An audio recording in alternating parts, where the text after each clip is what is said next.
Barbara's been straight. All right, we're gonna get started. I don't think so. All right, thank you, folks. Let's go ahead and get started. So my name is Don McWilliams. This is the 3/25/2026 special meeting of the Environmental Board. Where we're going to be talking about the ICAP targets and action reviews in depth for a couple of hours. First of all, I don't think we have anybody hybrid is what I'm hearing, so it's just us today. If you want to make comment, we don't have our little signs, just raise your hand. Fairly informal today, or just speak up. We do have a couple of folks that want to speak, but before we do that, can you call us to our station? Yes. Tom Anderson, Here. Nancy Davidson, Here. Tommy DeVoe has an excused absence, Prajka Pandi has excused absence, Karen Pan has an excused absence, Mina June, Don McWilliams, Alex Tickner has an excused absence, and Newcomb has an excused absence, Keith Gonzalez. Here. John Smith. Here. All right, we do have quorum. 5 folks, and John, you'll be sitting in as a Okay. regular member. So we have 3 people back here, all 3 will speak. I do. You? I do. Also, I don't think. Not sure. Okay. I'll go, I do go first. Sure. I'm a whole different style. Well, everybody has their style. So some of you have heard this before, and this is about climate. And I heard Nancy's, I'm Connie Marsh, I live on Issaquah. I heard Nancy say something about individuals and impacts on the environment and climate. And to me, that is what your climate action plan is missing, is the idea that Issaquah is a place where people care about the environment and what is each individual doing to enhance our city. And so right now it feels like a chore. It feels like something that people want to try to get you to do. So I'm going to use my phrase. How do you make helping the climate and the environment be sexy, right? It's not rules, it's not regulations. It's a cooperative community effort to do things better and make a great place to live. And we don't have that. We don't have a social media campaign. We don't have shareable postcards that I can pop on Instagram and create a discussion. We don't have an educational program that is using our new age communications to suck in everybody under the age of, I'm going to say 45. You guys are already sucked in, sorry. Because it is cool, it is hip, it is the way to live for the future. And without that, you are struggling to get somebody to do a thing, like get a heat pump. Oh, but we are having electrical problems. So, okay, what's the grid gonna look like? You're asking people to spend money without telling them about either the financial return that they could get from this and the coolness factor. And I talked about my brother, who owns lots of things, and he doesn't really care that much about the environment except for fish. He does all this stuff because it's cool. And when he talks to his fishy friends, he can talk about his solar panels and his heat pumps and all the good things he's doing for the world. Even though he doesn't really care that much, he cares about being that cool, right? And he's gonna live forever, clearly.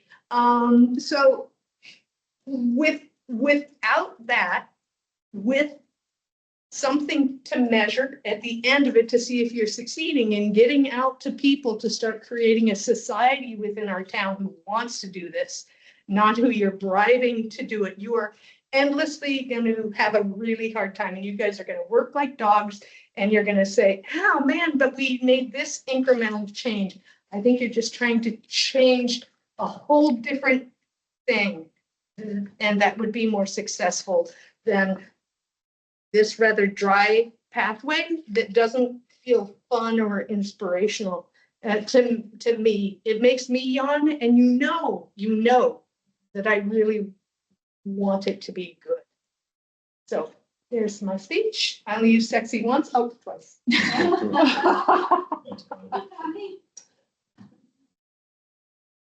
Next, okay. Well, good evening. Ann Fletcher, President and People for Climate Action, Issaquah Chapter. I really don't know where to start because I sent you this really long thing and I don't know if any of you even went your way through it, but I hope you will.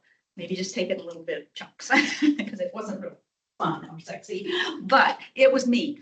So I just want to hit some highlights of that for this meeting and hope that you will read it because there's a lot of stuff in there that's more general about sort of maybe in ways like what Connie's saying, is how we are approaching this as a city and how we are organized. And maybe we don't have to be the same as every other city. Maybe we can do things differently that will help us get to the future better than some places. So think outside the box kind of thing. So what I wanted to talk about were some of the actions specifically. And one of them that I wanted to talk about was in buildings especially. I feel like we're short somehow. There's gaps in our building actions. And I know we tried to put in a lot of things. The PCA had 5 critical actions that they put out in a paper that is referenced in here with lots of examples. And so I was feeling pretty good because a lot of these actions, at least the start of them, were getting into the proposal for the update. I wanted to express a concern about the removal of 2 important proposed actions. Number 22, which is small commercial buildings, and number 24, home energy score. This one, both of those they're 2 of the 12 critical actions. The reasons that were stated was that from the PBE committee, which is the one that did not think they were good, was that they were not beneficial or impactful and too hard for the city to set it up without state support. So, but I didn't know of any concrete evidence, so I sent my thing to you to the city council too, so that I could find out a little bit more about the evidence on that, because the PCA has a lot of evidence the other way too. So I want to bring that up. The PBE did offer an alternative to the home energy score with a clean energy requirements for end of life equipment, which is good. I mean, that's good for heating and cooling equipment. It doesn't cover the other appliances, doesn't help people understand what they're doing, what the whole home energy score is. And it doesn't do the weatherization. I know those are included in some of the other ones. They're not as specific and they're just more general and harder to measure than having a specific action. Okay, and then I just wanted to mention the tree canopy, the no net loss thing. I know you're going to discuss that and discussed it last time. It's a big deal. And since the environmental board was split on it, it just seems like more discussions is needed on that. And that if that percent is too way out there, that well, maybe a smaller percentage or something, a little bit more realistic, some kind of compromise that would give us a target to try for, even though it's tough. And so I would say, let's do that, and let's do it early on, because we got to get them planted so that by 2050 we can meet our goal. They won't be mature till then. So I think I've pretty much used up my 9 minutes, so I didn't want to say that. Number 9, having the sustainability funding be an action is great. That's another one of the critical actions. And so number 9, I was really happy, very happy to see that. And the multifamily charging capability for new, and eventually how are we going to get the existing too? But step by step. So I'm done. Thank you very much.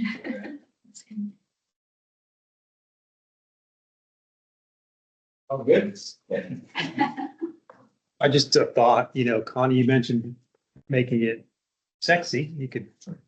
This group could potentially work your way into green Issaquah. Yeah, Somehow. we do a little.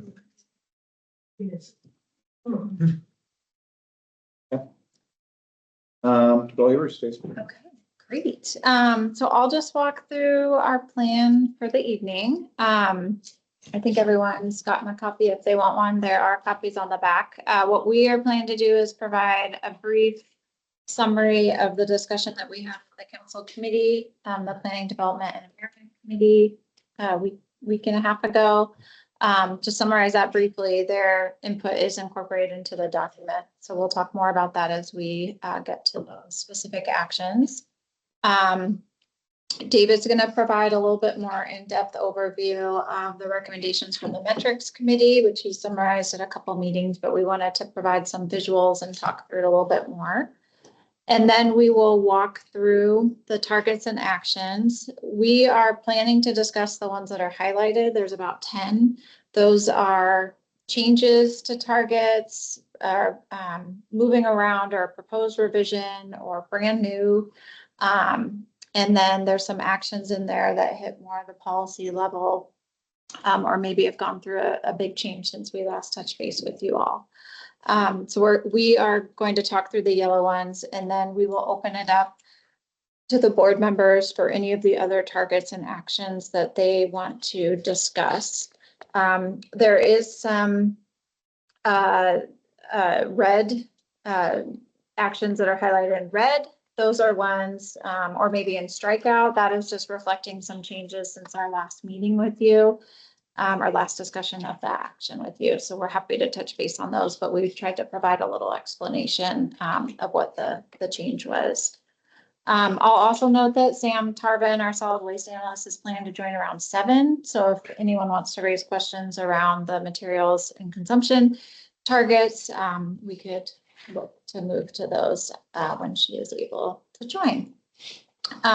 And then tonight, we're really planning to capture your comments, your feedback on the targets and actions. If the board has differing opinions, we will capture those.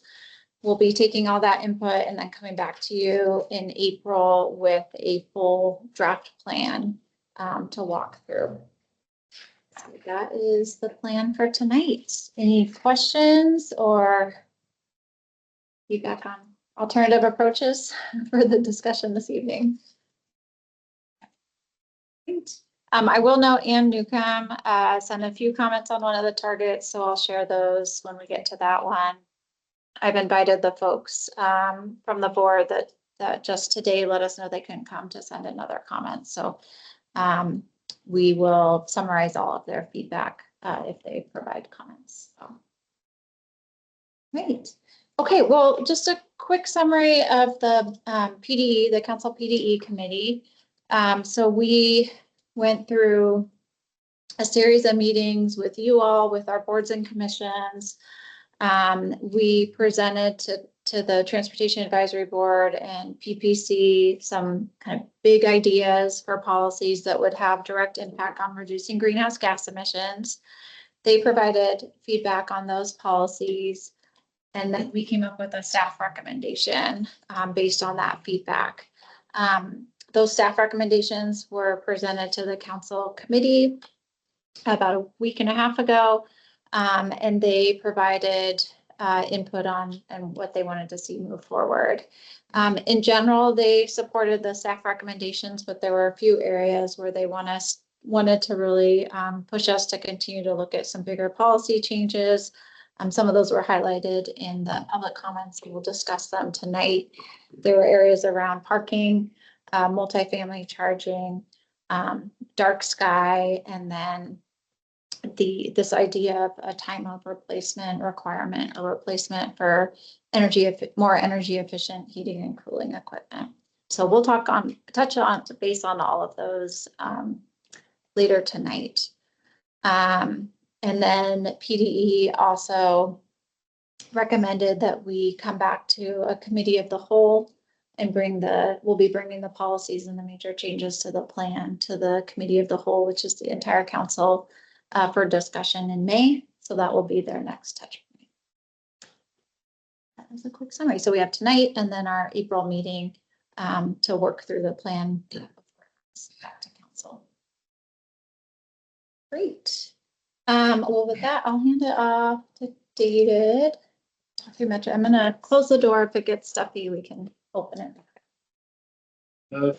Okay, so I prepared some slides that I'm going to share in just a minute. I do want to note that they are a little technical slides, so please bear with me. I'm going to do my best to explain them and kind of demonstrate how we're thinking about kind of applying these concepts to the climate action plan. And I wrote out my notes so that I could try and explain some of these in a way that hopefully makes a little sense. So as a quick summary, the metrics committee recommendations did include elevating the greenhouse gas reduction target to the plan level, so overarching the entire climate action plan, allowing both quantitative, number-based, and qualitative metrics, which are more descriptive-based metrics for the evaluation of action within the climate action plan.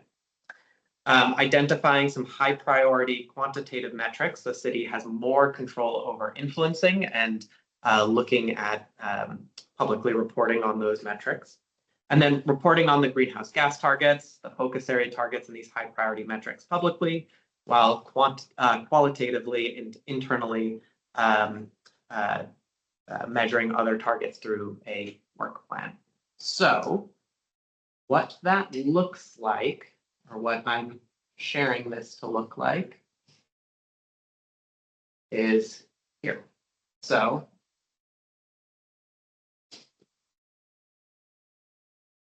okay.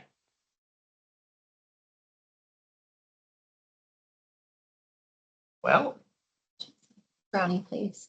There it is. try it one more time. Nope. Okay, doesn't want to share. We'll do this. So what this is intending to highlight is how we're thinking about connecting these metrics with each other. So at the top, you have your plan level target on greenhouse gas reduction that's laid out over the entire climate action plan. The focus area targets would feed into the greenhouse gas reduction, measuring specific changes to our Issaquah system that will reduce greenhouse gas emissions. Then the high priority metrics are each associated with multiple actions within the climate action plan and feed into the focus area targets and sometimes directly to the plan level target overarching the entire plan. The high priority metrics do represent some areas and efforts within the city that we'd have a little bit more control over actually influencing through our regulations, actions, programs we can implement, things like that. So what that looks like in practice, and apologies for some complex mapping here, but essentially at the top you have the plan level target on reducing greenhouse gas emissions. And this is the same framework as the previous slide, but just with actions and focus areas applied to it. Right?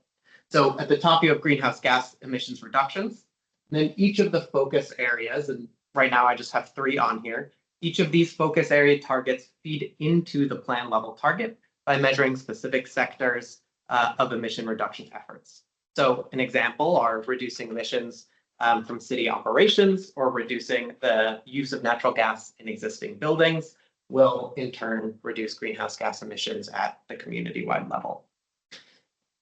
Underneath the focus areas, we have high priority metrics. These metrics are each associated with multiple actions in the climate action plan and feed into the focus area targets or sometimes directly to the plan level target.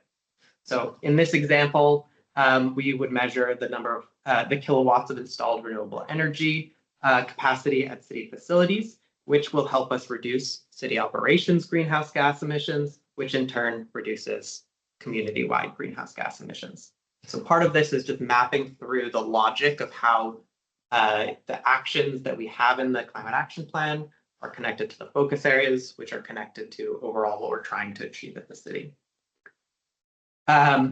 Measuring the high priority metrics is valuable since, again, these represent what we really have influence over. So if we are not seeing an increase or a decrease in, say, city emissions or in the generation of renewable capacity in city facilities, we can take action to change that and put that into our budget and really work to update that down the line. Community engagement is something identified that goes directly up to the plan level target. We have a community engagement action under every single focus area. And although that community engagement does impact the focus area targets, It also generally would help drive overall climate action and greenhouse gas reduction as folks get educated and inspired to take climate action in their own lives. Now, greenhouse gas emissions reduction is one thing, but the plan does talk about more than that. And so we wanted to also think about how does this relate to climate resilience and thinking about how metrics apply to this adaptation consideration. So based on committee recommendations, we identified that climate resilience work overall would be measured mostly via qualitative narrative-based measurements, although there are some quantitative measurements included in the focus areas as well. What this looks like in practice is identifying at the plan level the adaptation and climate resilience goals we're having, and then again showing how the focus areas feed into that goal. And then on the plan level, on the action level, how the qualitatively measured actions feed into those focus areas, and again back up to the overall plan goal. Again, what this looks like in practice is we have plan level goal at the top, all around supporting our community members to thrive in the community, even with current and future impacts of climate change. Feeding into this goal, we have example targets. So in this case, one from climate resilience and well-being target related to the percent of community members that feel prepared for emergencies, and then natural systems targets. So this is one related to tree equity scores, which we've discussed. And so both of those focus area targets, although quantitatively measured, are all intended to then make sure that our community members can thrive in our community given climate change impacts such as hotter summers or increased climate emergency events. Underneath focus area targets, we have individual actions. And most of these, again, would be internally tracked through our work plan and qualitatively assessed on whether or not we're really implementing them based on the work plan developed. By implementing these actions, we would anticipate that that work would feed into whether or not folks are feeling prepared for emergencies or making sure that we are achieving these tree equity scores, so some of those interim focus area targets. And then in some cases, they would go directly back up to the plan level goals of trying to make sure that our community members can thrive during climate change. So an example here is working with PSE on grid resilience upgrades. So that one we can measure whether or not we are, or we can qualitatively assess whether or not we are doing that and implementing it based on our work plan. But rather than trying to put a number to kind of how much grid resilience there really is, we can say we are doing this because we're trying to achieve this vision for our community. So this has been my attempt to map out what the metrics committee recommendations look like in practice and how this would then be applied to the climate action plan update.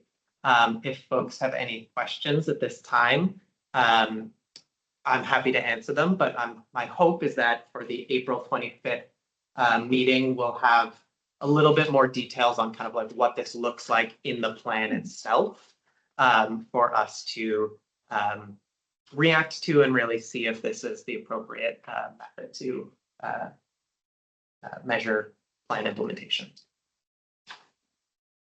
Do you expect to have all your metrics pretty close to worked out by then? For the most part, I think some of the implementation of, I think some of the details of what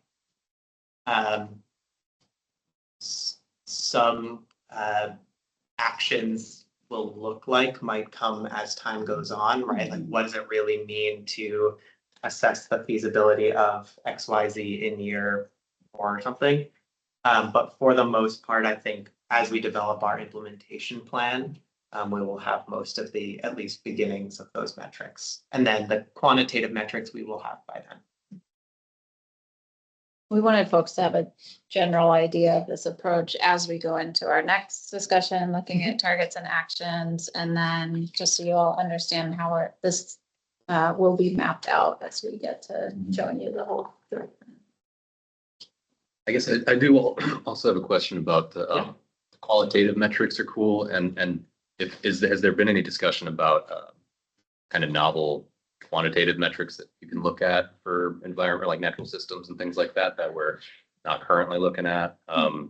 Numbers of species or things like that, I don't know. Yeah, so for now, what we currently have is the focus area target, so tree canopy cover, which we'll be discussing tonight, and then tree equity. We've discussed on our team a couple other things that we can try and start measuring, such as potable or water use, things like that. I know there's been discussion on riparian corridors. So I think as we do not have those currently in the ICAP, and part of this is to try and find that balance of reporting versus implementing the climate action plan. But we've been trying to talk about what some of those other ones could look like. And then one other thing that I want to note that Raj brought up during the metrics committee is building in, there will be language around flexibility of metrics and kind of how we're thinking about measurement. So as we are implementing this next climate action plan, if there's kind of those innovative ideas or things that we can, that if we think would be valuable to build out, I think that's something that we can explore at that time. Thank you. Any questions, feedback on that? No, thank you. I just have one piece of feedback, Yeah, and that is, can you bring up that last slide by any chance again? absolutely.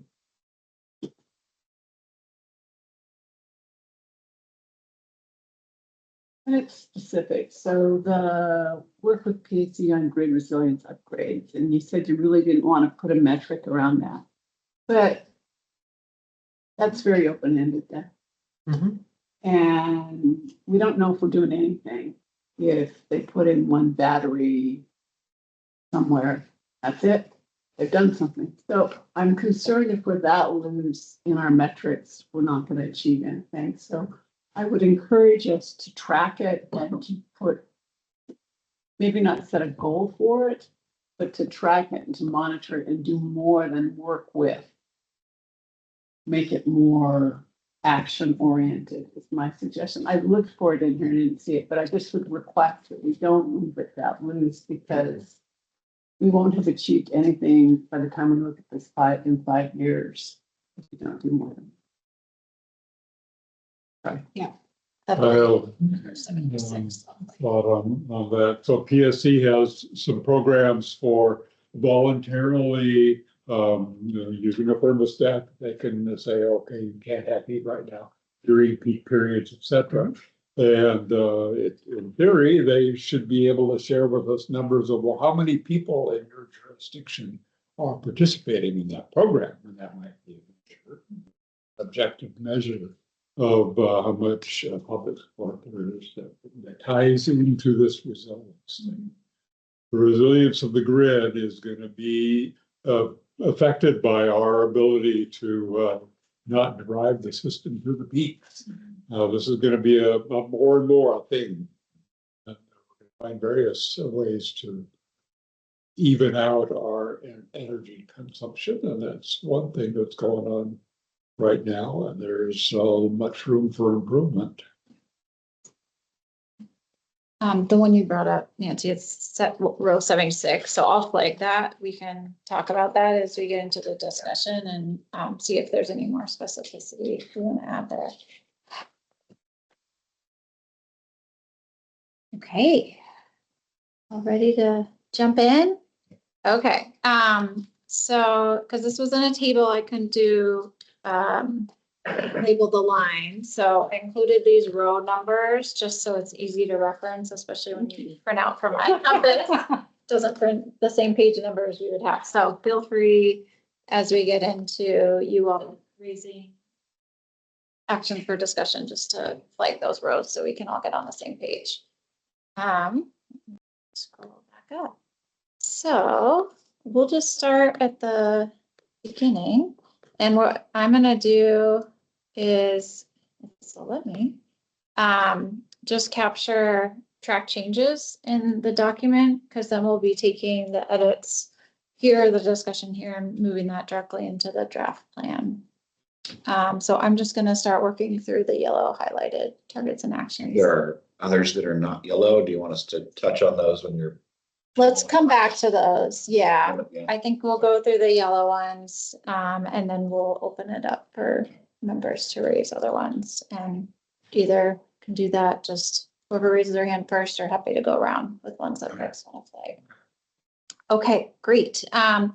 The first one is this, what David was just speaking to, is moving our overall plan target to represent it that way in the plan. Right now, it is included in one of the focus areas, our overarching focus area, and we want to highlight it more broadly in the plan. So this is not a change in the language. It is just elevating it to be an overall plan target. So wanted to flag that, just make sure folks understood that. If there's any concerns, it'll just show up differently in the plan. So that was the first one. That's just kind of a big shift in how it's presented. You want us to thumbs up when we agree? Yeah, just comments or nods. Yeah. Okay. Okay. We've done that before in committee. Yes. Yeah, that works great. We've done it before. Next one is on row 9. Bottom of the page. Great. So this one, you have seen this before, whether or not you remember. It was in quite a few months ago when we talked about the overarching actions. This is a new action around looking at and exploring pathways for dedicated funding. I wanted to flag this one just to see if there's any additional ideas or language that you want added here, since it is a new action. Our thought is there's been a number. Take an extra one. I do not, sorry. I think Ann just grabbed one. Sorry. On my phone. I'll share with you. Here. Sorry. I just wanted to make sure I could reference the right. Oh, No, we're good. I'll say the lines again. Perfect, thanks. And I'm gonna capture it in the document. So there's been a number of cities around our region nationally that have undergone studies to look at different funding streams for their climate and sustainability work. Sue would probably heavily reference those, but there may be something specific we need to look at for the city. This could be opportunities such as a bond or a climate tax or a green revolving fund where we kind of take the energy savings and invest those in future projects, for example. So there could be some pathways, or there would be a lot of pathways that we'd explore to kind of assess which is the right avenue for Issaquah. So just wanted to highlight this one since it's new, see if there's any other ideas we should include in this action. I would just say explore opportunities and document implementation pathways so that next time we come back to this in 5 years, we know what to look at. Okay, yeah. Great. Any other thoughts on this one? Was this, I remember Mayor Pauley coming to one of our meetings and talking about some kind of forest trust or something that was Yep. an idea at that time, and I don't know if this came out of anything like that. There, yeah, that was something that the Parks Department was looking at for a lot of the Green Issaquah work, but having some kind of nonprofit spin out that could raise additional funding. So that could be another avenue that's looked at here. We've talked about with our Energy Smart East partnership, the heat pump program. Would there be a benefit in the future of that spinning off as a nonprofit? So that could definitely be something that would be looked at. I know the Greenway and Issaquah are really good at fundraising, so Yeah. I guess just leveraging community Yeah. partners and Yeah, that's a good idea. I'll just add a note.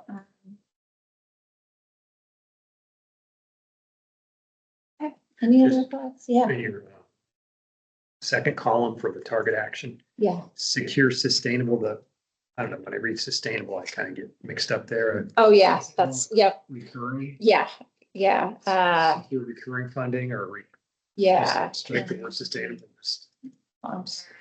Yeah, thank you. That's a good, that's good. Yeah, we'll play with that. Great. Okay.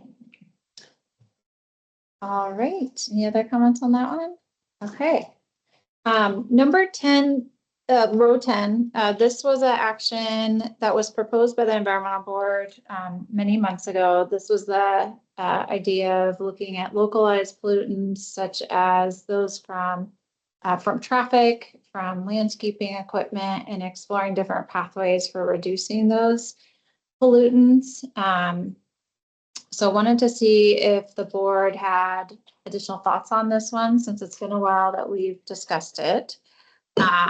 If you have any more specificity you want to add to it.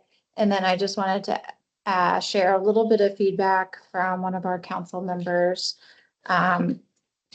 Well, Kirkland and Seattle do have landscaping bans. It has been complicated to implement because a lot of private landscaping companies that come from all over. So they don't necessarily know that a particular city has that ban. I think there's some concern around the political capital that would have to be spent for implementing, especially if we went for a gas-powered landscaping ban. There's some concern around the political capital that would have to be spent to move something like that forward. And other feedback I heard from some of our council members is that really the biggest area that we could focus on for reducing localized pollution would be around traffic. So just wanted to share some of those thoughts and get the board's input on whether we want to retain this, revise it, add more specificity. So I'll have. I like it. One of the things that I think about all the time that the city does, and bugs me, is plastic signage. You know, it's just not sustainable. You'll see all the elections, they're all plastic signs, and all the announcements for the Issaquah Downtown Association or Friends of Lake Sammamish or whatever, the plastic signs. If we could just ban those within the city, make it required that they use a biodegradable sign, be great. I'm gonna flag that we have row 58 is a single-use plastic ban. So we have that addressed more in the materials. So let me flag that one. This one, I think, and maybe this probably needs to be clarified, it was really looking at localized air pollutants. So I'll make that more specific. I believe that was the intent, but again, this came as a concept from the board. So happy to revise. So it's not like looking at the stuff that's coming off, tires that we're talking about. PDQ and Yeah. PFAS. I think those are some of the topics raised, but then Those in here. trying to link to the climate. What is the role of climate action around those? I guess that's versus like a general environmental plan, where you could say with increased runoff, or more concentration of those pollutants. So we could focus in on that. Yeah. Be a way to put that in the natural areas section. So I would leave this one more general and not just focus on landscape equipment. It gives you more room to work inside of it. Maybe remove the details and leave it a little bit more. I'd leave that detail. Okay. That's fine. Okay. To answer your question on the right. Oh, okay. You mentioned air pollution, but there's other places like I noticed just people putting down businesses throwing down salt all over the place, like Costco. They cover that whole area in the wintertime with salt. I don't know if that's bad for the environment or not, but it seems like it would be. Yeah. Spraying things on the liquids on the roads for de-icing and things. Maybe they're not. Doesn't help. Right. It depends how much rain you get afterwards. If it gets diluted all the way, it's not a big deal. Yeah. But maybe not limit it to strictly air pollution. Yeah. Okay. That's good. Cause that could then get at the 6 ppdq and other pollutants and, the idea of either heavier, this might be a stretch, but if we're having more frequent, heavier rain precipitation events, if we have, that could be helping to concentrate some of those pollutants in the streams, or if we have drier streams in the summer, pollutants might be more concentrated. It's a little bit of a stretch, but trying to find kind of a climate tie. If you all think it's appropriate. I mean, we looked at the cities, what they use for de-icing. Is it good for the environment or? I don't remember what they. Just, Yeah, I mean, that's a city action.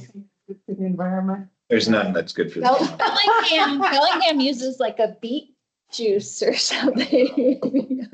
So a lot of the cities Yeah, have you gone away probably from know. sand and they're Yeah. just using kind of a pure salt brine mixture and then sometimes some hard salt that's coated red so you can see it, so they can see where they drop it. Hmm. That doesn't leave the sand behind because the sand gets into the streams and clogs up all the sand spawning beds. You have to clean it all up. So that's the theory behind it. I don't know the science, but is it possible that as temperatures get hotter, there's more leaching off or off, maybe off gassing, but like specifically the more runoff of chemicals and bad stuff into the. Possibility, yeah. The other thing that potentially can do is, the stuff we put on our yards and sprays we use to manage our weeds. Okay. Yeah, climate brings different, weeds and kills lawns that people try to use chemicals to, Water and and water, yeah. Okay. And this could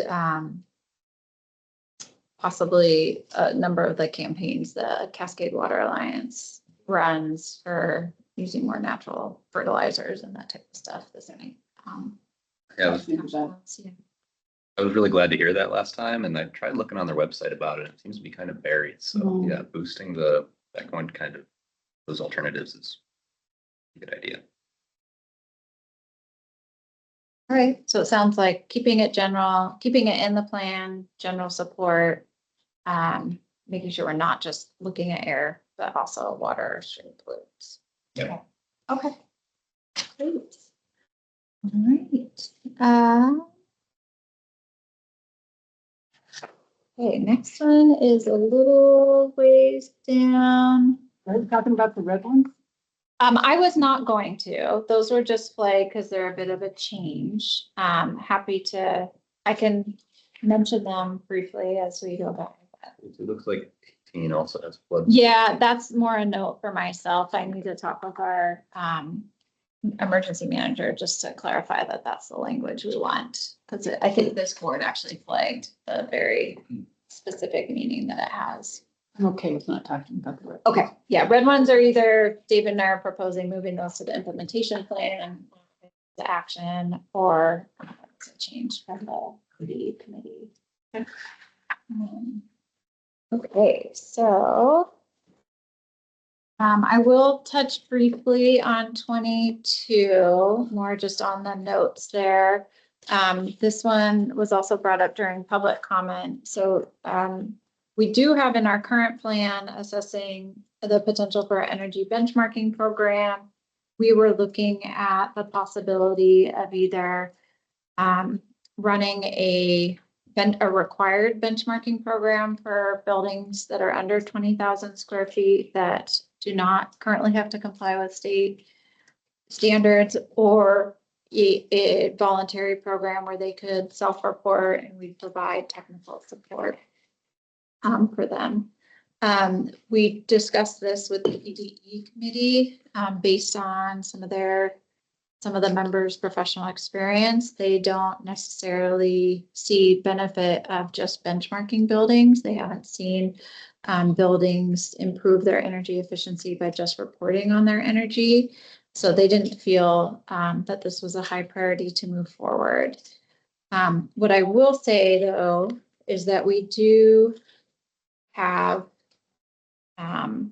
cross references, but we do have an action later on in our buildings and energy that does speak to programs for commercial buildings to help them with energy efficiency, electrification. So if some point in the future, we do feel like it's important to run a voluntary or even a mandatory benchmarking program, because we think that's how we're really going to move the needle, there is room within the existing language to do that.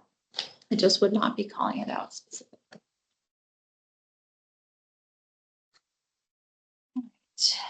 So next one is row 25.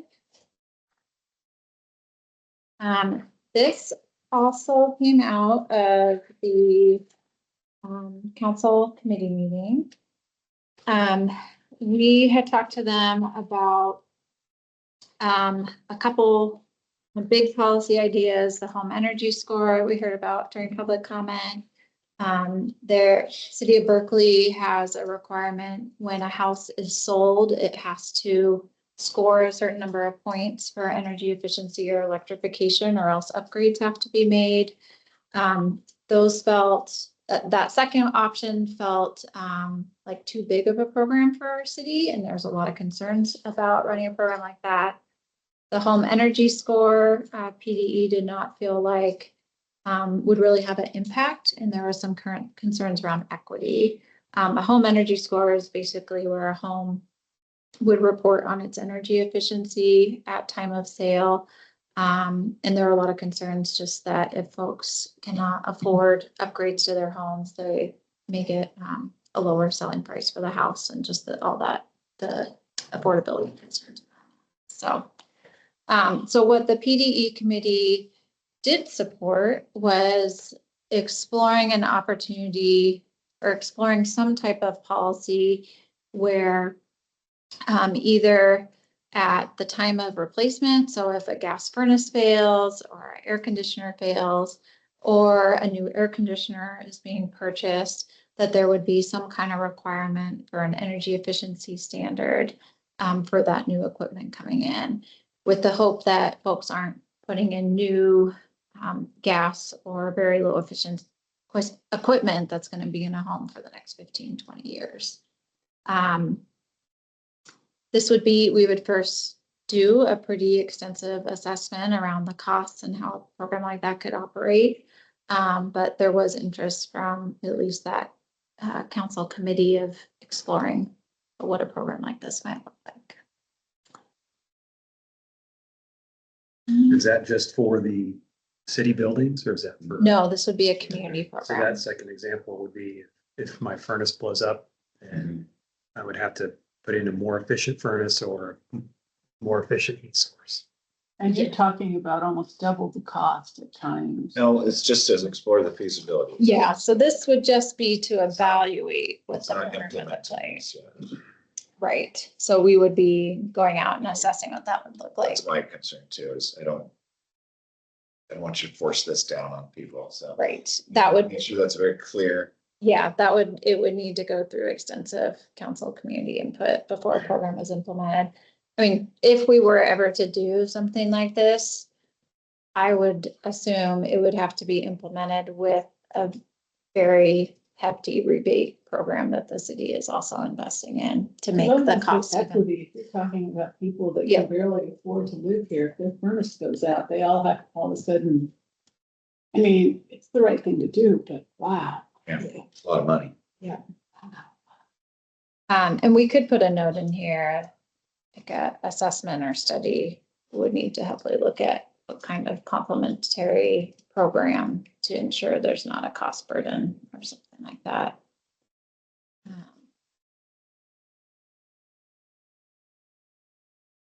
That needs to be included in Okay. it too. So people are fully aware of what you just, what they're doing, it's people, you're hanging on to them. Yeah. I wonder if part of that, helping people alongside the requirements could be kind of helping people with their envelope of their house, making Yeah. sure that it's as insulated and everything and as efficient as possible, so that if we are going to make people, I don't know, maybe they don't need quite as much they don't need to purchase quite as heavy a, Yeah. system. Yep, and hopefully help reduce their energy bills by weatherizing. Yeah, actually, yeah, that's a great suggestion to compliment. Okay. Again, the wording seems kind of squirrely on the action. Yeah. I would say something like explore the feasibility of a requirement for upgrading heating and cooling equipment at replacement. Yeah. Rid of that. It's just that when I read it first, it's like, it's more like you're trying to implement some sort of timing for Yeah. placements. Okay, Great, I will work on the language. Okay. So some concerns around this, just the equity piece costs, but it has the potential to have a pretty direct emissions reduction. And benefits. I wonder if there are exemptions for low income. Yeah, Yeah, or certain like, they're the ones that benefit the most, so they can't afford the electric bill. Yeah. Or the gas bill or whatever. okay. Yeah, if we undertake a study to see what a program would look like, this board would have many, many touches on that, so. Right. Okay, next one is row 26. Actually, let me just double check.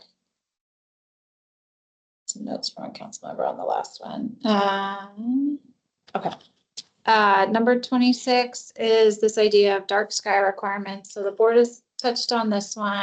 We had language around commercial buildings in discussing this with the council committee. They were actually interested in looking more broadly. We're interested in looking at streetlights, commercial buildings, other parts of the code that could be improved to reduce light pollution. I believe I had shared with you all, we've heard some concerns from the park board just around impacts to recreation. PPC was concerned about costs. I have heard from our planning department, I need to learn more, that there are challenges even with our current code in meeting it in the lighting requirements. But there was support from advancing this from council that we could at least look across our code and see where we might be able to expand requirements. I love this one, you know. Has there been any safety concerns with this, or is this just talking about turning the lights down so they're not shooting it? Yeah, it could be that. Safety has definitely been brought up by planning team that came up at the PPC meeting. But it could be shielding, it could be dimming at certain times, especially the LED lights, which are much brighter. Like people walking through parks at night. Right. not having active lighting. Yes, absolutely. Yeah, I think that would all need to be balanced out. Yeah.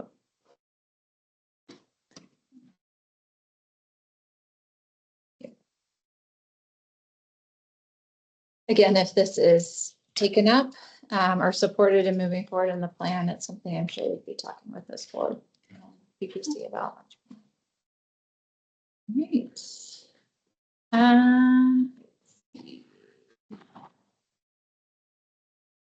I'll just flag, there's a couple in the buildings and energy section that we highlighted in red. There was a lot of actions around solar. So we tried to condense them into kind of a off-site solar and solar on physical buildings in our community. So Yeah. in general. So we've tried to just condense 4 or 5 actions into 2. We're really trying to accelerate adoption of solar and battery storage, I should note, on our buildings in the city, and then one that's also looking at investing in renewable energy where there aren't opportunities in the community for solar. And the offsite one is general to renewable energy, recognizing Yes.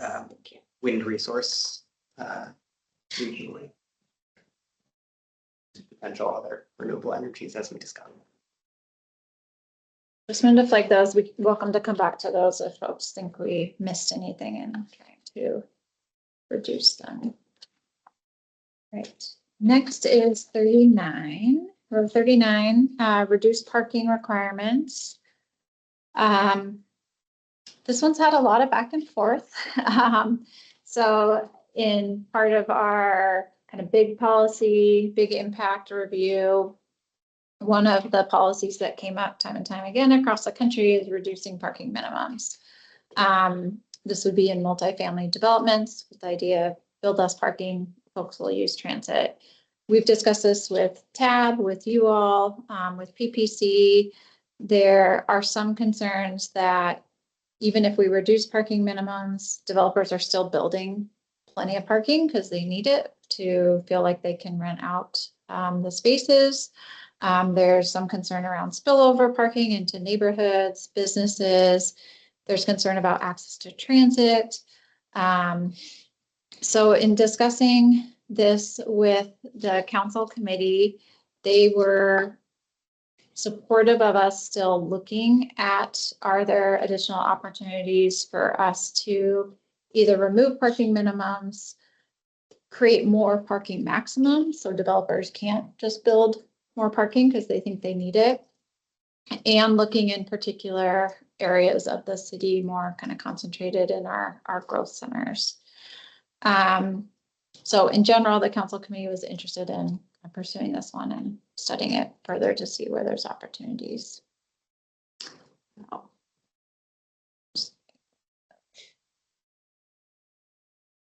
Let me just see any other notes. Oh, the other thing I'll just note, because our planning department's been discussing this one with council as well.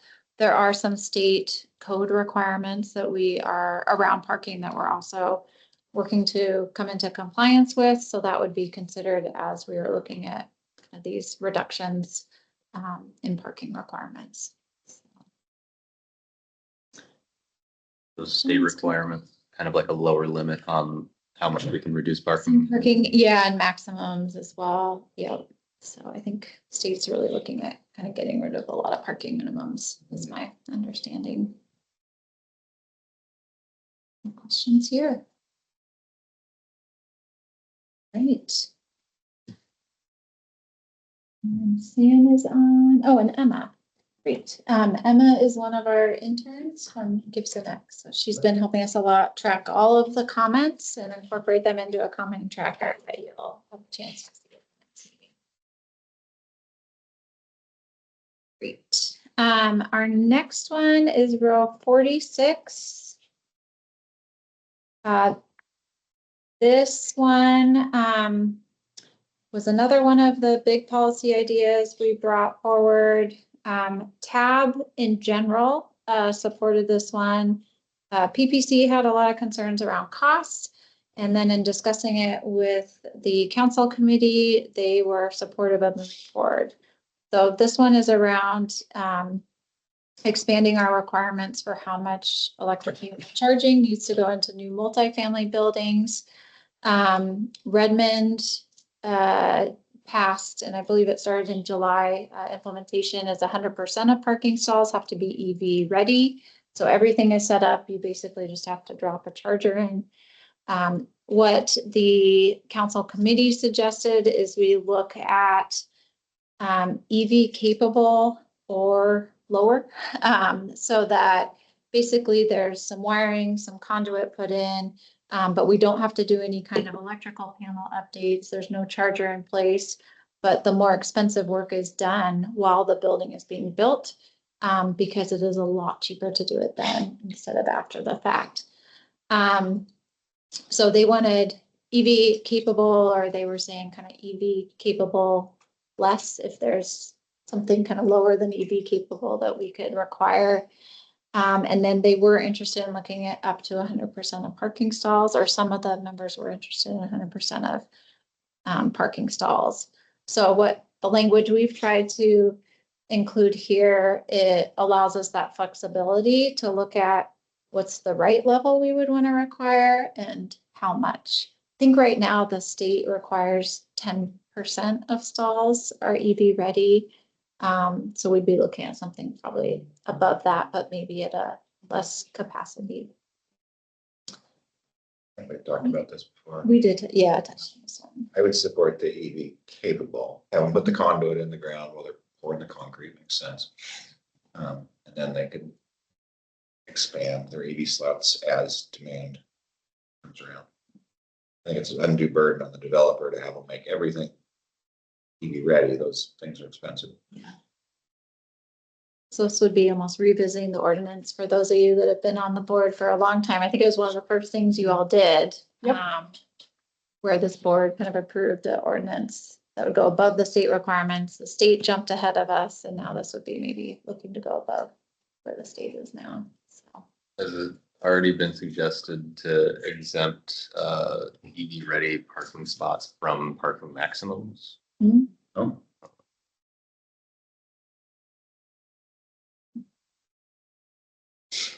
I don't know if that pencils out. Yeah.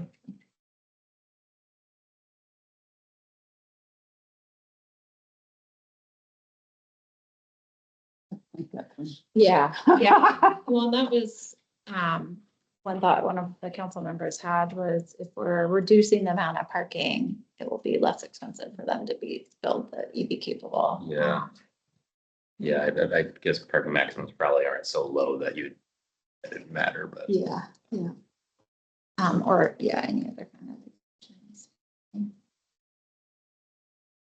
Okay, any questions on this I'd one? just be concerned about safety, with multifamily units with children around and high power charging everywhere is pretty scary, Okay. especially as it wears out.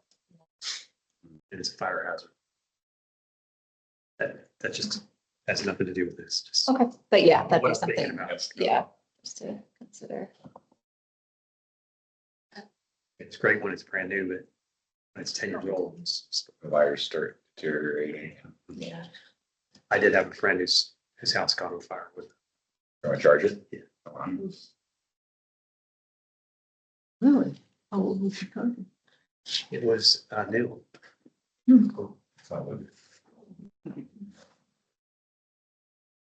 All right.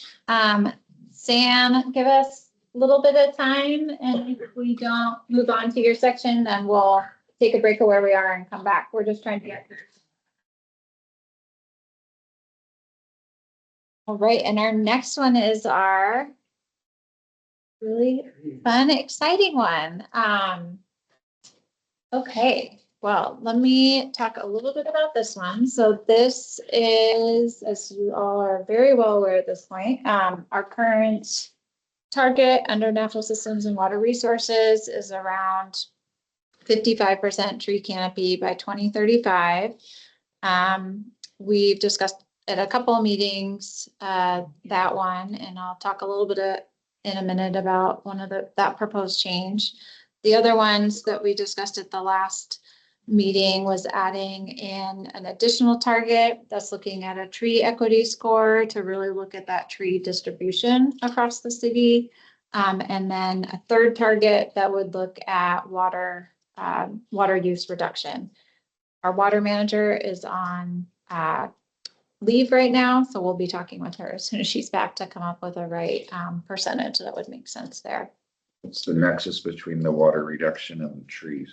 Good question. So we have, when this focus area was built in 2021, the only target was around the tree canopy, but this area or this focus area touches way more than trees. There's a lot on water conservation, LID, other. So we are trying to bring in a target that really looks at a lot of those other actions, recognizing the benefit from reduced energy use by reducing our water use, and then also just as a resilience standard as we look at drier, warmer summers. So, all right, let's talk about tree canopy. So staff have gone back and forth on this one a lot, and unfortunately Dan is traveling tonight, or else he would be here to join us. We landed on a proposal of moving to a no net loss. And what we put in here was 2023, a baseline of 2023. But what we want to caveat that with is a moving baseline. So for example, if next year Green Issaquah goes out and plants 50 acres, our baseline would increase. So it wouldn't mean if the city went out and acquired land or did a major planting in one area that we would reduce canopy in another area. So we'd have this kind of no net loss target with a shifting baseline that's only increasing. That makes sense. Part of the reason for this proposal that we've discussed with you all is that the current target of 55% tree canopy, we know we can't meet. There is not enough land in the city that can be planted today and have that canopy mature in the next 9 years. Dan has a lot of information on what is plantable, how long it will take for some of that maturity to happen. We think maybe 50 acres is plantable over the next 9 years. But again, it'll take some time for those trees to come to maturity. There's been interest from the park board, and I think we've heard from you all as well about looking at more the health of trees. That's something we could capture, but we felt like having a target that's much more quantitative might be better for this focus area. I did want to share Ann Newcomb sent a few thoughts since she couldn't be here tonight. One of her suggestions was maybe just reducing the percent. So instead of having 55%, maybe put it at something that we think is still a stretch, but we could achieve like a 53% by 2035, and then maybe a higher percentage by 2050. The other thing I wanted to share is that there's a lot of work that Dan is doing on kind of creative solutions, particularly working with the state park on where we might be able to get some really big benefit in a short amount of time in terms of putting new trees in. But again, it's going to take many years for those trees to mature and develop the canopy. So that is kind of a quick summary. Anything else you want to share from our conversations? And I think the only other thing that I'd add is, right, no net loss. Part of the theory of the work there is as development continues in Issaquah, as you know, for any bomb cyclone type events that cause trees to come down, right? The goal as set would be to make sure that we're maintaining the tree level we have despite kind of that development as it's occurring, instead of necessarily just letting that tree loss occur without action from the city. Planting trees to hedge our bets and make sure we've got that buffer, that So when trees fall down, you'd replace them? replacing them before they fall down, right? I think, right, I think it would, you know, there'd be multiple ways that the city would do this, but it would be working to plant trees now in anticipation of future trees down in storms and other things. But then also working with the tree code to make sure that, you know, as trees come out, planting new trees also occurs to try and maintain that tree canopy cover based on the 2023 baseline. Yes. That's great. I think it's important to me to just make sure that we all keep in mind that no net loss should mean that we're being proactive about any potential loss, including, you know, 1 in 100-year storms that come every 5 years. Well, I guess that's the problem I have with that no net loss language. It implies the status quo is good enough. And so I'm not comfortable with that language. It's gotta, so Ann suggested, well, let's go to a different target. That at least, there's a big philosophical difference between saying no net loss and saying, well, yes, we recognize we want to get better, incrementally better. That will drive then policy to try to get us to a better state. Whereas if we just say no net loss, well, hooray, we don't have to do anything. The hooray, we don't have to do anything is not the right conclusion. So some wording that doesn't allow us to say hooray, we don't have to do anything. I agree with that, because in the city, no net loss has really ended up in some big losses historically. And so I'm really uncomfortable with that terminology. I think as a property wants to develop, it means something to them as well. So I think if we set a goal of something to achieve more than what we have today, at least we have something to measure instead of we're just saying, we're good. We're all good on trees, right? Yeah. Everything's good. I'm in the same camp. They wanted that 55% before, but Yeah. happy to let that go down to 53, 52, wherever that right number is. Just so you have something to strive for. Sure, yeah, and Dan shared between Sammamish Cove, where there's some open space, like Sammamish State Park, there's probably 125 acres of plantable space that don't currently have tree canopy. So that would be around 1.7%, but he said he doesn't think that could be achieved by 2035, but that's kind of in the horizon, so. Did he ever look at, I suggested at one meeting that he looked at properties that are about to be logged by various property. That is the action I want to Because discuss I with you think all. that's a huge opportunity that, you have trees that are about to be cut, and if we somehow acquire those trees and don't get them to get cut, that's a huge gain. And if you say no net loss, there's no reason to try and partner with people that are gonna go into a logging operation. It may not be in the city specifically, but if we can, just like we've done with land, if we can achieve that in some other way, that creativity is all gone down if no net loss is what we're trying to look at. That's wrong. We'll talk about that. DNR. Or Yeah, we'll talk private- about that. Private, whatever. Not much private timber left around. Right. I'm not saying just in Issaquah, I mean, you could look within Oh, outside. Issaquah Creek Basin or something like that, outside of the city. I agree with you on that one, but there are people that are wanting to develop their land. Yep. And if you can get them to even save 50% of their trees, maybe they'll take some of them down, but you can acquire some of those trees and use those as some of the benefits to this community with some assurances. It's moving the target and thinking creativity. That's where I'm at. I have that one flagged to talk about because that was the action you all recommended. So that'll be great. And I really agree with, trying to mitigate timber extraction, stuff like that too. And I want trees in the city.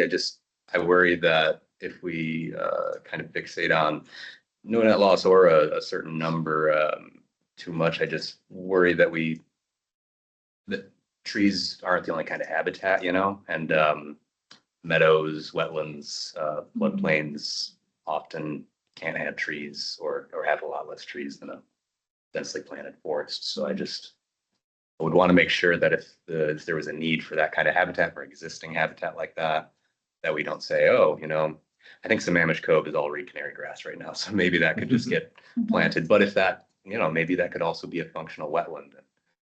I'd hate to, just try to turn it into more trees for a figure that the city needs to hit for this.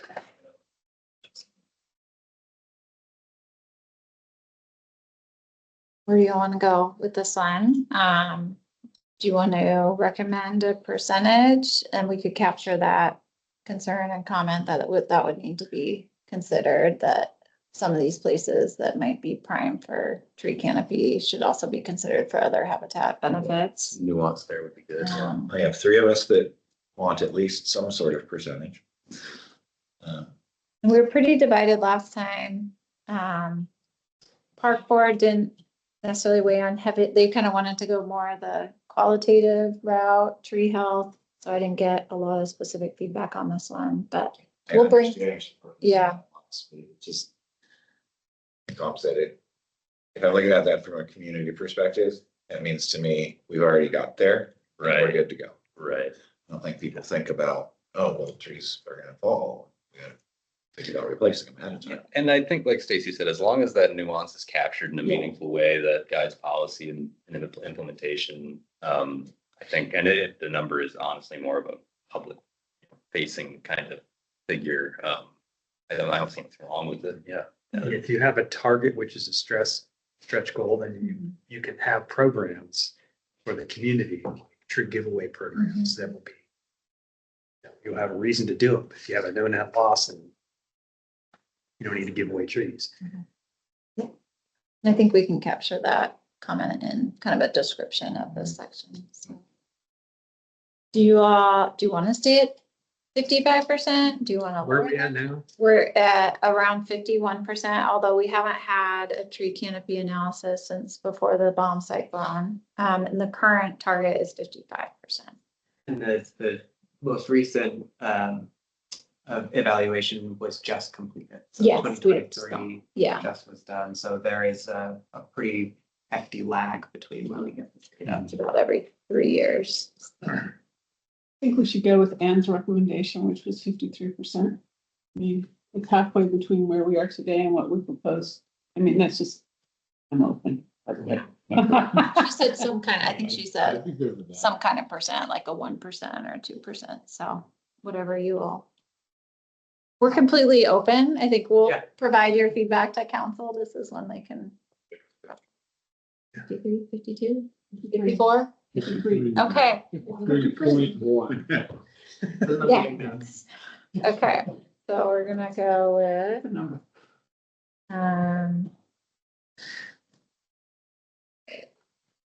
53% tree canopy by 20. Yeah, 100% coverage, we could get rid of our air conditioners. There you go, yeah, And then we would. Good. Reduce our greenhouse Yeah. gas. Normal, you never see the sun again. that's true, yes. Okay, excellent. So that's there. Okay, let me see. 1 second, let me see how many I have to go through. I think it's just 2 or 3, and then I'll turn to you all. Yes, Sam, can you bear with us a couple more minutes? Okay. Yes, sorry. I'm in the background hammering, so I'm here. Be on the spot. Yeah, let us just go through 3 more and then we will open it up and maybe first start with materials, any materials question. All right, so row 63, this is one we've shared with you all before. It originally was going to be in a resilience section. We decided to pull it back into natural systems because it's the only one.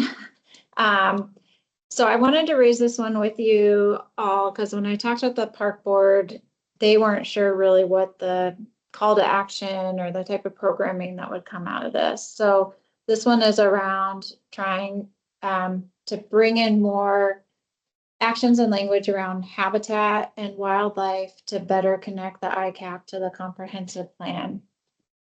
So here we talk about programs that enhance our different habitats, outreach and education that support wildlife and really help wildlife and habitats prepare for a changing climate. So these could be everything from our coexisting with carnivores programs. It might be different habitat acquisitions, even some of the green Issaquah programs or invasive species removal, or things that we haven't developed yet that come up. So wanted to see if there was any feedback from you all on how to add any more specificity in here, or if there's specific programming that you would want to see called out in this action. Or if you like it kind of general. Row 63. I like the general. This is right down here. Yeah, no, I mean, I think we're doing a good job. Like they, John mentioned partner and Green Issaquah is big in this, and I feel like I've seen a little bit around like ecotourism in Issaquah too. That I think I feel like we could do more with. I don't know. Okay. Yeah, partnerships with wildlife camera. There's been a lot of that happening. Okay, great. We will leave it general. Next one I wanted to flag because this was proposed by you all last time we talked. And so when Nancy just brought up, this is we worded it in a way of pursuing kind of innovative land acquisitions that would increase tree canopy. The idea that was brought up by maybe reaching out to DNR, or if there's other potential timber sales that the city might be able to acquire to improve our tree canopy. The one thing I just wanted to note that a council member shared with is the city would need to be very careful about this, especially if working with a state agency that may have their own mandates for timber sales. Council member felt like it might be better for some of our nonprofits to pursue this, like Trust for Public Land, Issaquah Alps Trail Club, or even the county, because a lot of these properties may be neighboring on county. The There could be time limitations for a purchase like this if there's an easement attached to it. So it may not be a long-term strategy for increasing our tree canopy. And there may be some discomfort from councils including this. That doesn't mean we couldn't. I just wanted to share that feedback in case we want to revise or adjust this one. But if the board wants to see this one move forward, happy to advocate for that. I think it's an opportunity. I mean, I think it's a way to get there. I don't know if we need to always, it could be easements. It doesn't have to be acquisition. It could be an easement, tree protection, something, maybe not a full parcel of land, but you know, selective thinning or selective harvesting.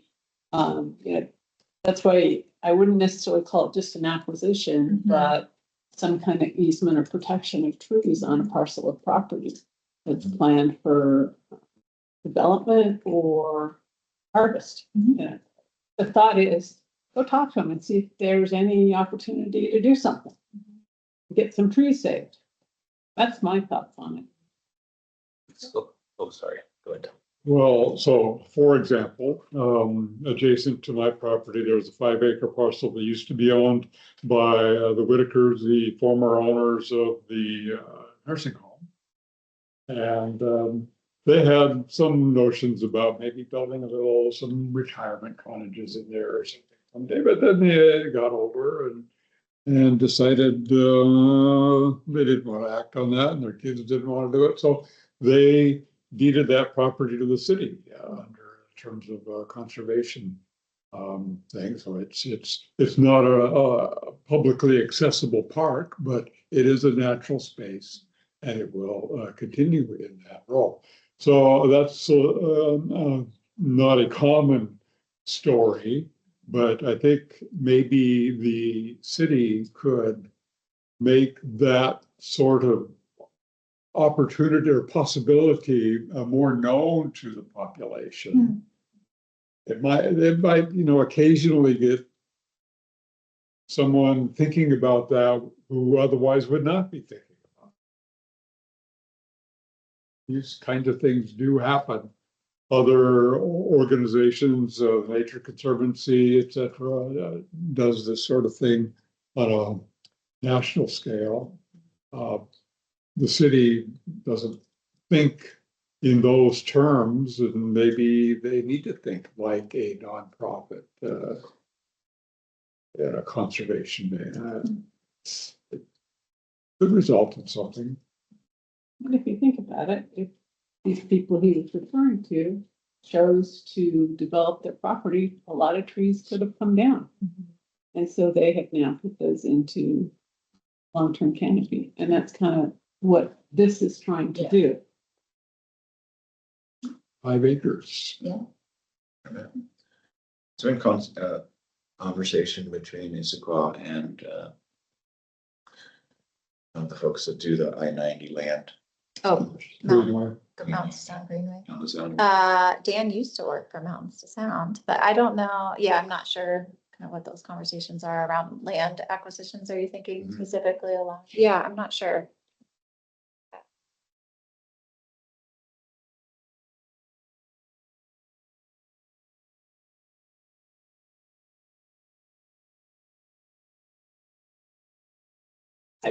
Personally think this is maybe a little rewording of this would be a great opportunity to help us meet our canopy goal. I understand council's concerns, but I think we're trying to get some creativity. Yeah. Here. Okay. I also like what you said about the selective harvesting, you know, whether it's development or timber sales, if there's a way we can get into those talks about what's the upper limited diameter for leaving trees or you know, development's sake, just having having Dan go look and see if there's any trees that we want to save or something. Yeah, I don't know. Okay. Yeah, if you all have specific wording suggestions, please feel free to send those to us. Otherwise, we'll come back with something on April 22nd. Just add one quick thing. Yeah, please. Pursue innovative land acquisitions and agreements. Nancy mentioned. Okay. Yeah, Yeah, agreements are better, yeah. great. And we'll add in some language here around those different opportunities. All right, one more I wanted to flag and then we'll open it up for board members and maybe start with Sam. Well, we have Sam, her expertise. This one is row 69. It is our new targets for community resilience and well-being. We have touched on these when Jared came to the board meeting. We reworked them a little bit. I know there wasn't full satisfaction by the board around these, but what we're trying to get at is quantitative targets where we know we have opportunities to get input from the community, both on how they think the city is doing in terms of emergency response. And then what we did add in after our last conversation was how community members personally feel around their ability to prepare for an emergency. And that would be most likely measured through our city survey that we do. We can add in a question around that.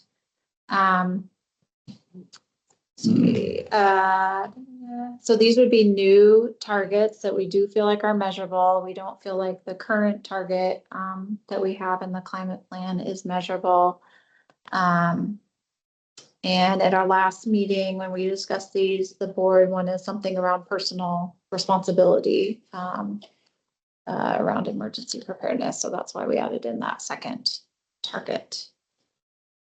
Have you done any surveys to see where you currently sit? Yes, so the first one is in our biennial survey, and I think we were at 78% or something for how the city is responding. But we have not, the second one around how folks personally feel would be a new question we'd be asking the community.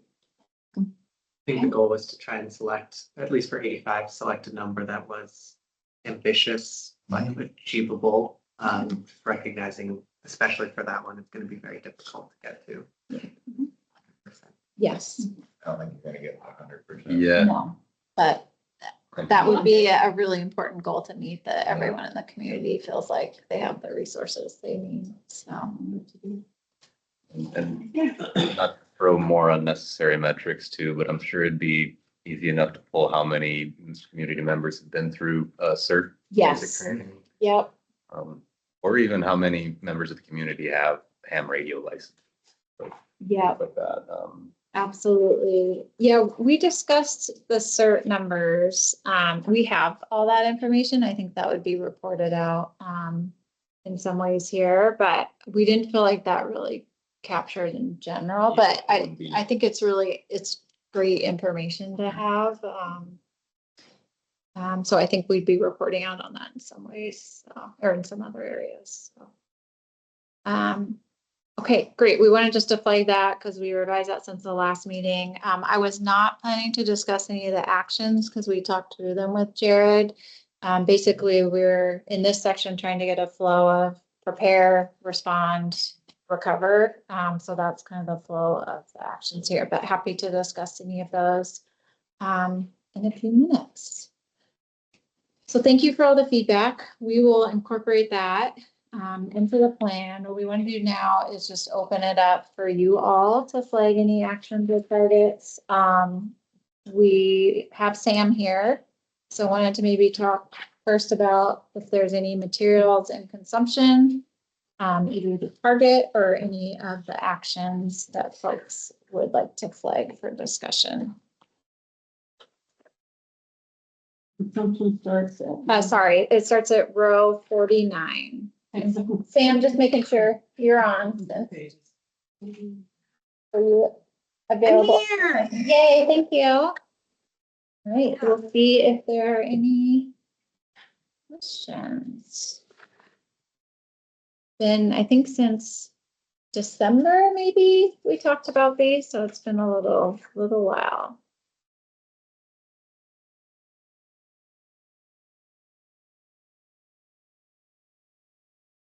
I have a question on construction debris, construction waste. What is the current requirement for recycling of construction waste? This would be row 52. Yeah. Can someone repeat that? It was kind of hard to hear. Yeah, could you speak to We have the action up on the screen if you can see that, but any current requirements around construction waste and how that is managed and kind of what's envisioned for what we would do under this action. Yeah, so right now, and I could pull up the ordinance, but I'll try to do it from memory.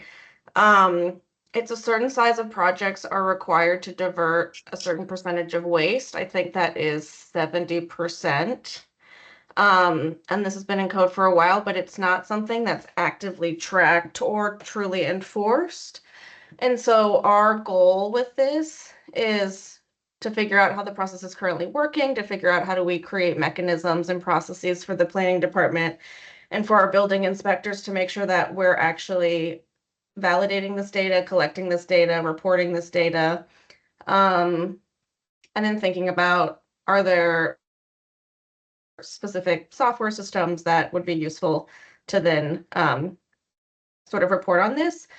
Our current vision is to probably replicate to a certain degree the ordinance that Redmond put into place last year and has been implemented, I think, since July. And they have this really great website that I can send out where they're tracking that data to understand how much is being diverted.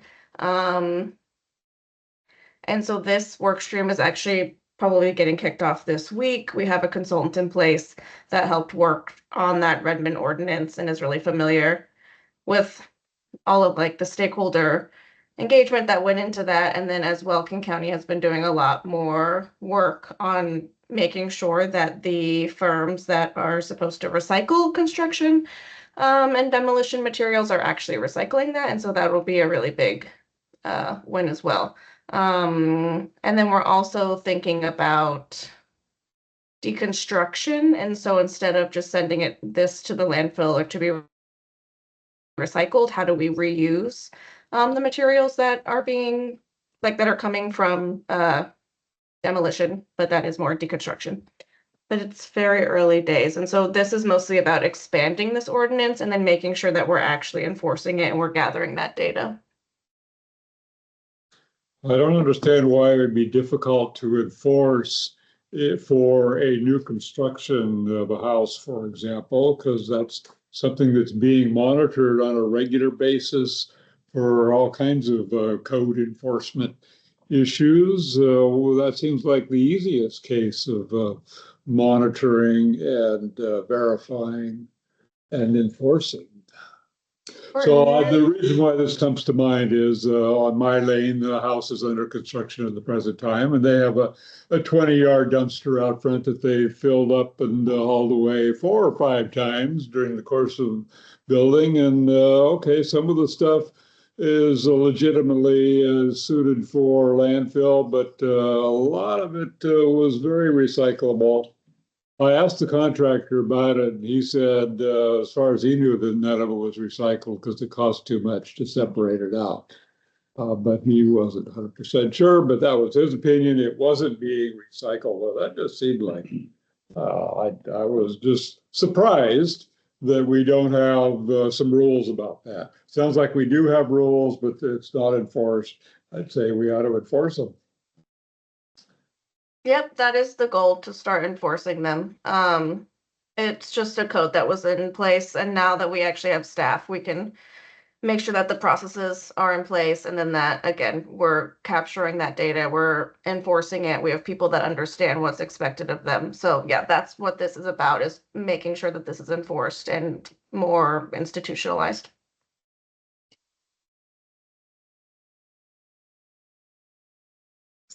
Sam, this is Jonathan. I'd like to see some sort of ordinance that would eliminate or plastic signage that's used for elections and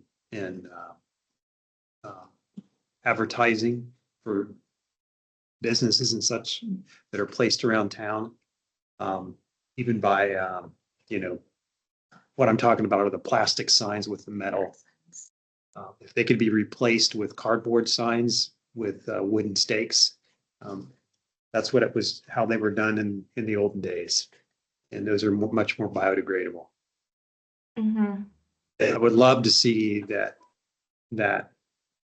these plastic election signs just go away. They're used for a very short period of time, and we need to find a better way to do it. And it'd be really cool to see Issaquah take a stand on that in the future, and it might be some good PR for the rest of the region. Yeah, yeah, Stacy has brought this up to me, and I think we're trying to bucket it under this single-use plastic ban. It's not, the alternative is not something I'm super familiar with, but I think that we could definitely assess what that would look like and what the alternatives are. I'm with you. I think that they are very wasteful. So there might actually be code now related to signage. I remember talking to the mayor at one time about putting up some no litter signs. And they do have quite a bit of regulation around signage, and we can add it to that area of the code. Looking at the current action we have is Rule 58, and like Sam said, we were already looking at a single-use plastic ban. That's something she's exploring with businesses. Right now, this action calls out businesses, and I noted in our comments that this could also look at the signage, but that doesn't really fit in with now that I have the businesses language there. So I'm wondering if we want to remove businesses and make this a little more general. We can have a general and related directly to, the work that the city does. We elect people, we have these boards and commissions, and we have the school districts trying to get funds, and but they're all using these plastic signs that are just going in the dump. It's kind of gross. Downtown Issaquah Association. Yeah. Yeah. Friends of Lake Sammamish. Yeah.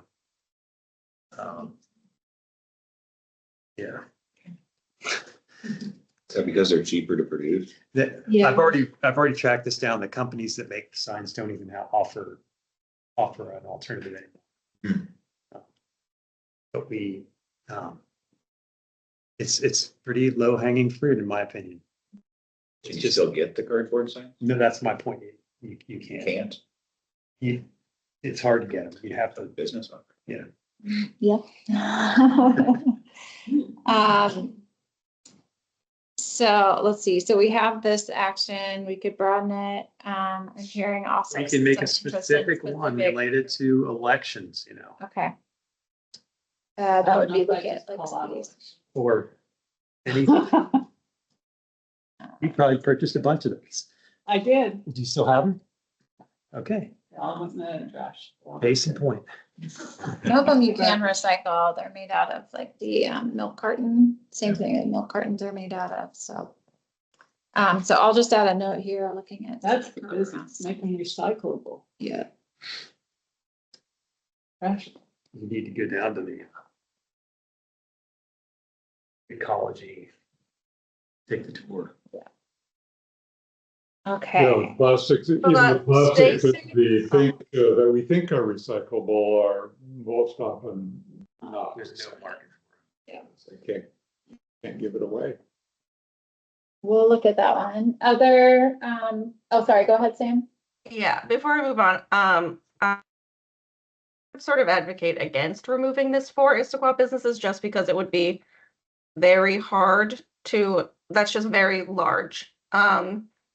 Issaquah businesses, that's probably the easiest sector for us to not attack is a really aggressive word, but like that is a little bit more systemically feasible to do versus like private citizens. I do think something about the city code and littering, like sort of bucketing the yard sites with that. I think that makes more sense, but I do think having businesses not provide single-use plastics would be an easier and more attainable way to reduce plastic pollution. And it would be a lot easier to track that data. Okay, that's great. I mean, we can add multiple components to the action, so maybe we come up with a second aspect of it that looks at those other plastics. So, yeah, thanks, Sam, for jumping in on that. Yeah. Any other actions around materials and consumption? We do have a lot of new ones in here, but Again, we did touch base on these back in December, but as well, Pam was gracious to give us part of her evening. Wanted to see if there are any others we wanted to discuss.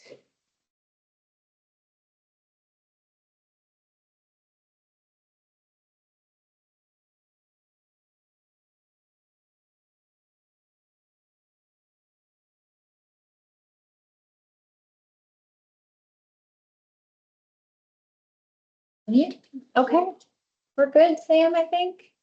We'll follow up if any questions. Thanks for joining us tonight. Thank you Appreciate for it. having me. Yeah, Yeah. have a good night, you guys. Bye. All right, we'll, feel free to stand up and stretch too. We didn't really take a break. It's 7:45 and we'll plan to spend another 45 minutes if needed, but, feel free to stretch or grab a cookie too if you need to while we're talking. Are there other actions or targets that folks want to raise for discussion? Number 3, speaking to Connie's comment, add something that speaks to emphasis on social media campaigns from time to time. So this is row 3, conduct public engagement activities. Great. Yeah, this one we were leaving kind of broad to allow us to be flexible over time, kind of implement best practices.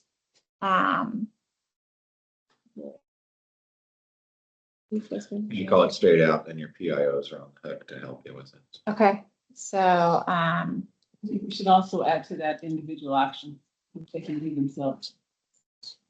and then connection with the community, increased opportunities for involvement and, Individual action, identifying individual.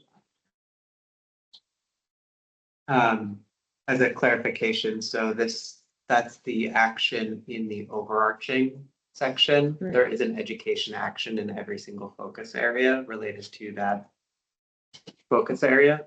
Would that be something that you'd specifically like to see in this action, or something to be incorporated within those education actions throughout the focus areas? I leave that up to you. If you implement it, it's up to you.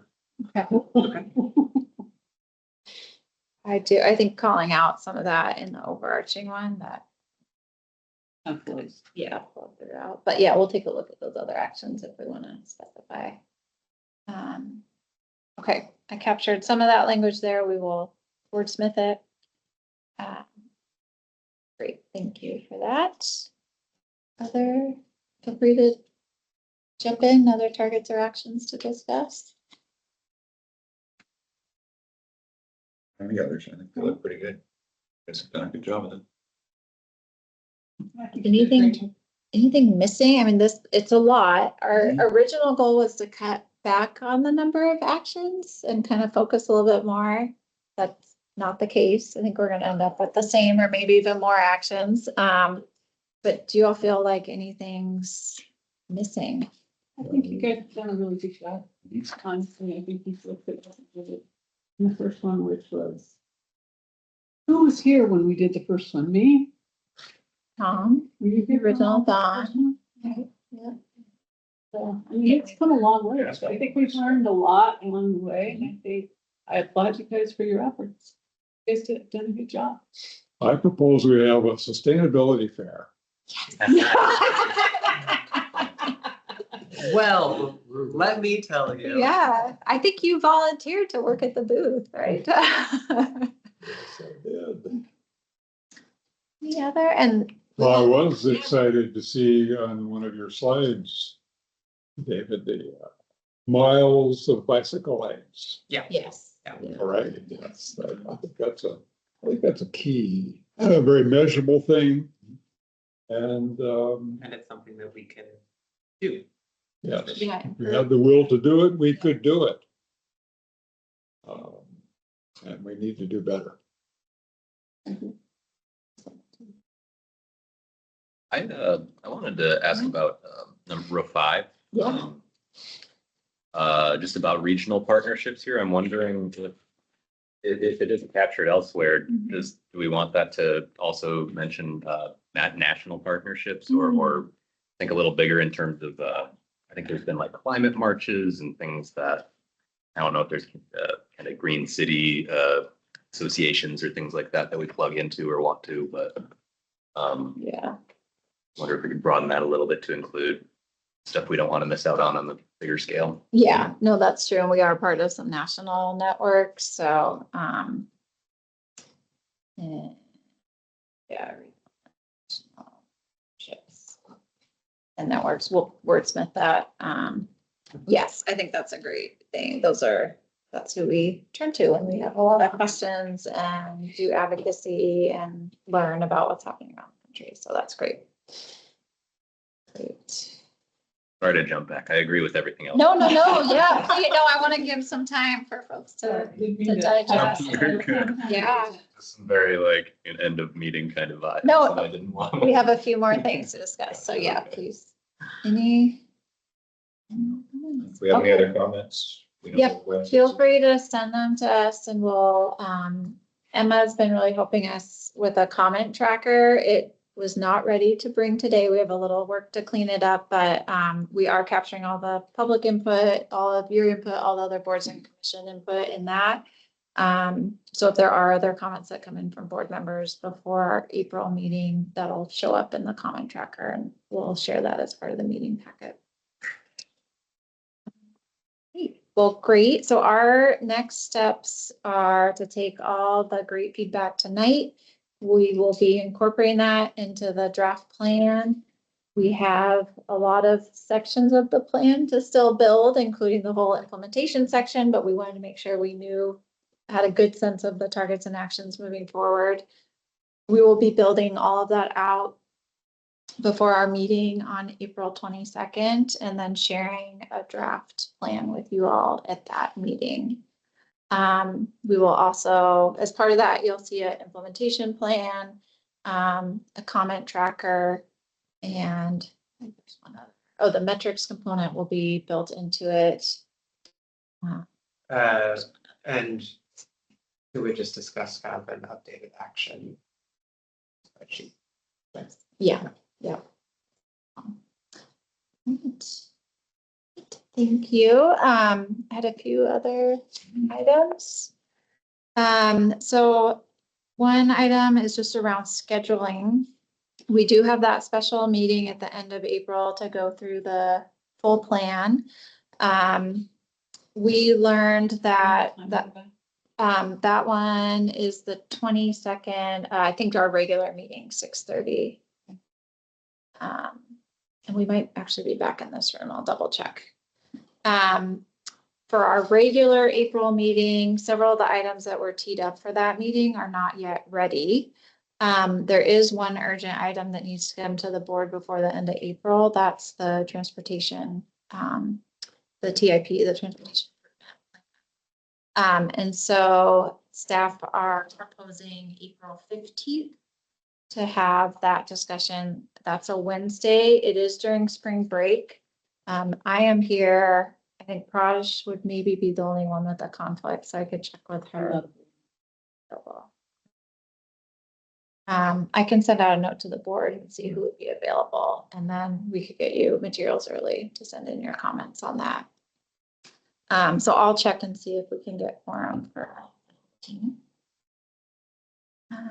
And then would you cancel the first meeting? Then we would cancel the 8th, yeah. So the 8th was gonna be TIP and then some waste topics. Sam needs some more time for those topics, some of the ordinances she was talking about tonight. So those will come probably later in the summer. You're still gonna keep that 22nd. Yes, that's our plan, is to go through the whole ICAP. That would be your look. So it would be 2 weeks in a row, but we wouldn't have the meeting on the 8th. Birthday. It is Earth Day. We can celebrate too.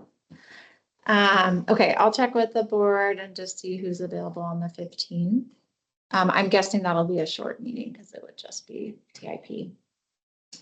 And then the other logistic, we sent out an invitation for a ribbon cutting ceremony for the Pickering Barn Solar. If you have not driven by the barn lately, go drive by. It looks amazing. I wanted to see if folks are planning to attend that. So we need to know if we should post it as a special meeting. It's in the middle of the workday. recognize not convenient for a lot of folks, but if the clerk suggested, if we do think we'll have quorum to probably post it. It's 2:00 on Tuesday, April 7th. I'm gonna be out of town. Okay, all right, I'm guessing. we'll just maybe have a I couple. hope to come, Okay. but I'm having a colonoscopy in the morning. Oh, fun. Okay, hopefully you'll be on your couch. Yeah. There's another solar project coming up. Yes. So if you need to go to a different ribbon cutting. Yeah, we'll have many more this year, hopefully. So hopefully you can be resting on your couch. But we would love to have folks there, recognize it is the middle of the day. So we will probably not end up posting as a special meeting, so. And I think that was the only logistics. And then I wanted to hand it over to Nancy and Don, if you're interested, to just share briefly. We had a meeting with our Parks Director and Planning Director, and Connie joined as well before the meeting tonight to talk about the situation that evolved with the dog park and how the city addresses streams and ditches. And Nancy, if you want to share a little bit of the conversation. Well, I'm the one that's kind of pursued this besides Connie, because it's clear to me that, I'll just give a little background for those of you that don't recall. Apparently, at one time, over here at the dog park, right next to the community center, that little water course that goes down through there that comes from a wetland was identified by the school district as a stream. And in the course of looking at permitting for the dog park, it was identified as a ditch. And the way it came to about to be a ditch was by looking at maps from when the railroad went through here back in the 1800s, which I thought was kind of strange that we had to go back to those kind of maps to figure out if it was a stream or a ditch. So the primary conversation focused on what is our definitions in the Title 18, which is the land use code, of what is a stream and what is a ditch. And so we had a interesting conversation looking at Bellevue's code, the state's code, kind of looking at other things, and it's not clear how's that from answer. But it appears that the planning department has a specific agenda, so they're not really, don't have the capacity to take this on in a large way in 2026, but have said that they recognize that there might be a challenge in the future and are considering teeing it up for 27.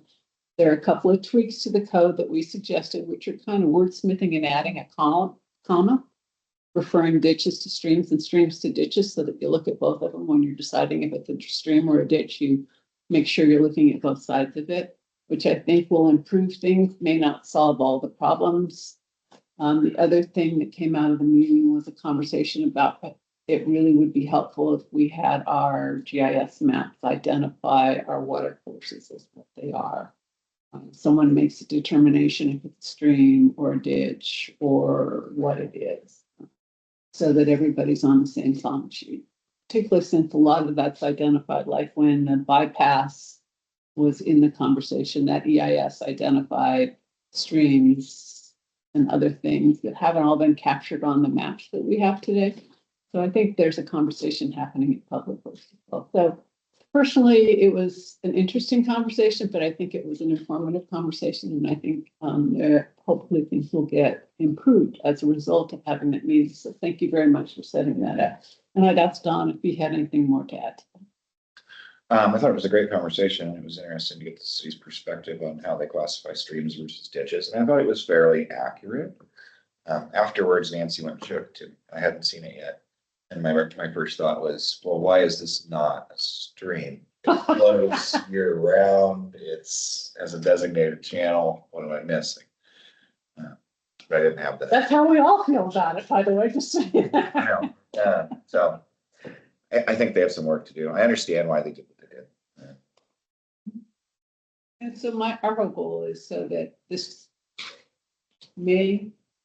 the opportunities for this happening in the future will be reduced. How's that?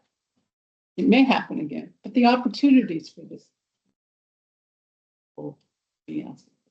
Thank you. Yeah, So maybe we'll see it again.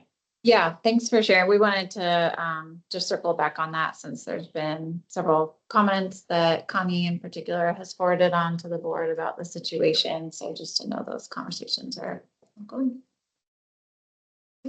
Think anything else you have? Okay. Great. Well, thank you. We will possibly see you on the 7th or the 15th. We will definitely see you on the 22nd.